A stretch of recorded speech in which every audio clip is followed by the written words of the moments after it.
What's going on, everyone, and welcome back to Stoic Context. Today, we are going to react to another Kevin Samuels video. Before we get into it, make sure you guys like and subscribe. I'm going to save my commentary for the end of the video, so stay tuned for that. Hello, Ebony. I'm here. Speak up, sis. Can you hear me? I can. Go ahead. Okay, I finally made it. So as to what you were saying about, who is it to kind of apologize first? I do feel as though, previously before this, past relationship that I've been in for almost 2 years, I would say that Are you hold on? Are you in a relationship now, or you was a past relationship? right now I would consider it to be a partnership because he doesn't really like the term relationship. Okay. So before that, I would say that I kind of had a more dominant personality, and along this entire process, like I've learned from him to be more feminine, to be more submissive, and from that I would Hold on, definitely Ebony. say, Hold on, Ebony. I want to say, well, I got to go ahead and put this in the comment section. okay. This guy by the name of Greenest Grass sounds like simping. Hold on, Ebony. Let me take care of this dude. Okay. Greener Grass. Make sure you go ahead and call on into the show because you're going to have to stand on what that means. See, far too many guys use this word simp. And you're going to have to explain what that means because you want the women to go first. But guys like you don't want them to. You don't want to provide anything. You just want them to come first. And what you think you're going to sit up on a throne like Conan, and they're going to crawl across glass? Man, you out of your. Please call in. Don't say another thing in the chat room. Call in. But if you guys see him say anything in the chat room, time him out. You call in. Go ahead, Ebony. But yeah, I've definitely learned to be more apologetic and to be able to admit when I'm sorry or when I mess up, and it's kind of take accountability for that. Mm-hmm. So I just kind of feel like that's something that's really important to do when you're dating if you want to move forward. So how long you been with your you said your partner? Yeah, that's How long that's you been together? almost 2 years. 2 years. Uh-oh. You know what's coming next. What's coming next? You don't know what's coming next? What question's coming next? For me. I don't think anything is coming next. I think that's kind of the concern. Okay. I say, do you know what question I'm going to ask next? No. Why y'all together 2 years and you ain't married? Yeah. He doesn't want to be married. Oh.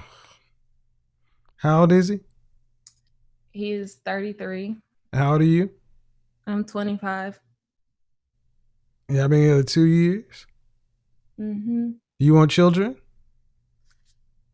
I am open to it. No. Now you know me better than that.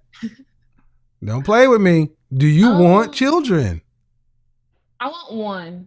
All right, you want one. Yeah. Okay. Does he have any? He has one. Oh, has he been married? No. And how old is this child? 4. Oh, so you're okay with being the stepmother to somebody else's child? Yeah, I am. Okay. But are you okay with doing that and not having your own? I don't think so. I think someone telling me that I can't have something makes me want to have it. This is between me and you. You're not looking at YouTube, are you? No, I'm not. No, I'm not. All right. Well, let's talk. We got to talk, though. Yeah. You got 2 years before the danger zone. Yeah. If you want a child and the man does not want to give you a child or marry you,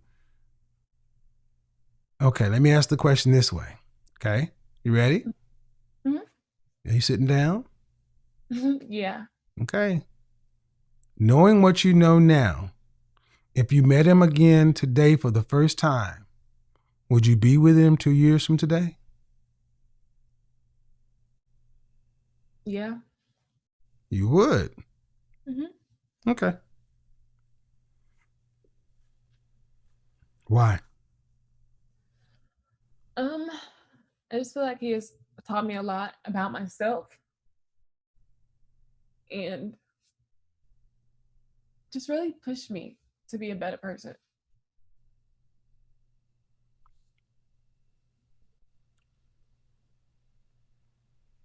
The only concern I have is if you know, I mean, that all that sounds great.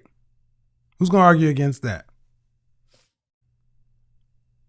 But do you know if you want to be married and he doesn't, that's going to be a problem. Yeah. It may not seem like a problem now because he's made you a better person and all these other things. That sounds cool. But also, if you want your own biological child, do you ever have to deal with the mother of the child? No.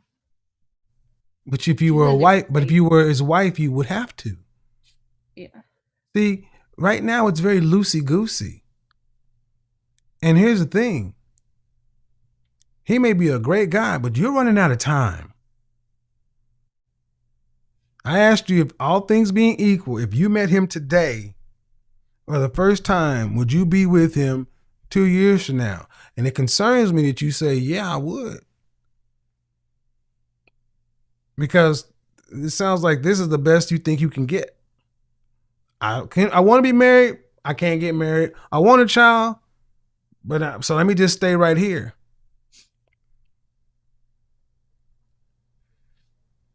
At 25, that's a hell of a thing to say to yourself.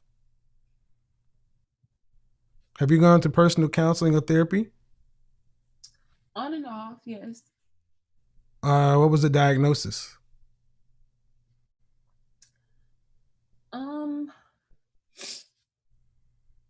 Well, the first counselor I went to, it was more so about like work and a relationship that I was in, and she was, just. What was the diagnosis?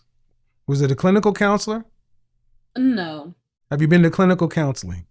No, I have not. You need to go. I'm going to tell you why you need to go. There's no way that a woman, anybody, should say at 25, I know I want to be married and I know I want to have a child, but I want to give all that away right now because I've been with somebody who's been nice to me and good to me and has taught me a lot for the last 2 years. Not everybody's meant to be in your life forever. This is how women become bitter.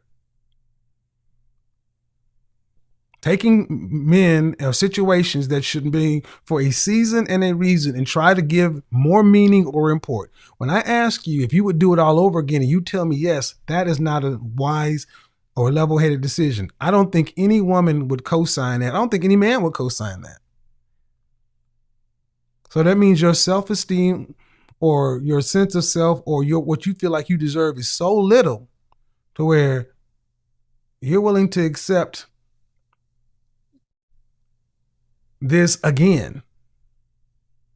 That's not wise. I'm not saying he's a bad person.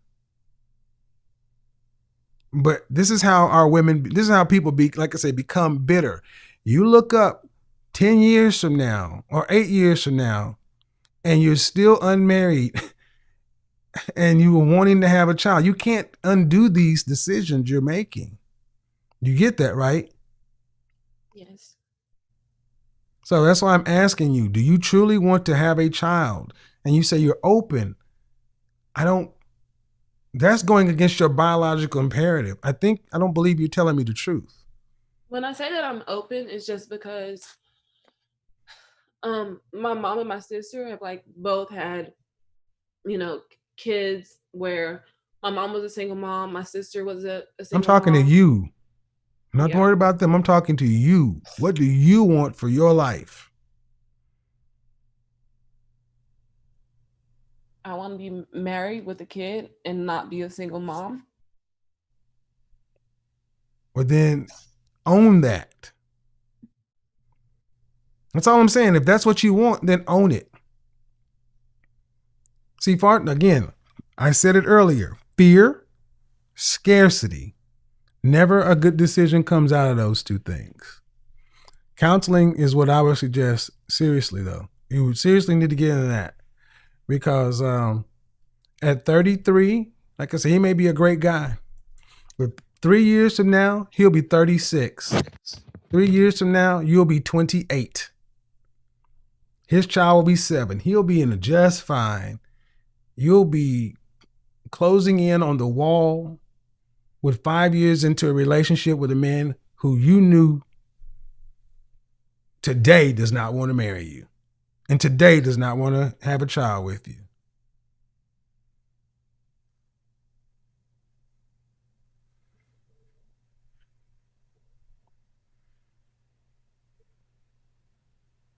You're right. I know, but you got to know it's right. You have to know what's right for you. And you have to know what's right for you, and you have to own what's right for you. I'm not asking you to believe in any fantasy or the grass is greener, but look, again, people in the Black community, we stay in situations that we should have ended far long shorter, and then in situations we should have stayed, we tend to leave them. That's what this whole broadcast is about. So thanks for calling in. Thank you. Bye-bye. Yeah, guys, when people feel like someone's really done something for them, there's loyalty is great. But you have to be truthful to yourself.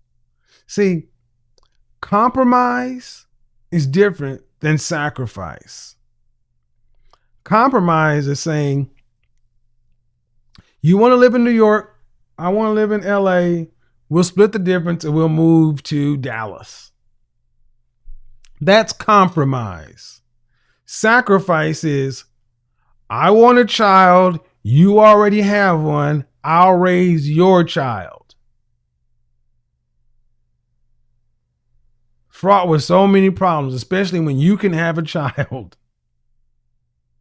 And if any one of us has ever been a step parent or something like that, it's all cool until it becomes legal, and then you get that title, and then you got responsibility. When the money that woman is working to make is going out of her paycheck to take care of another woman's child, and she can't even have her own child from a man, no, it's never a good thing. Those are decisions like that, or you make them when you're 45, not 25.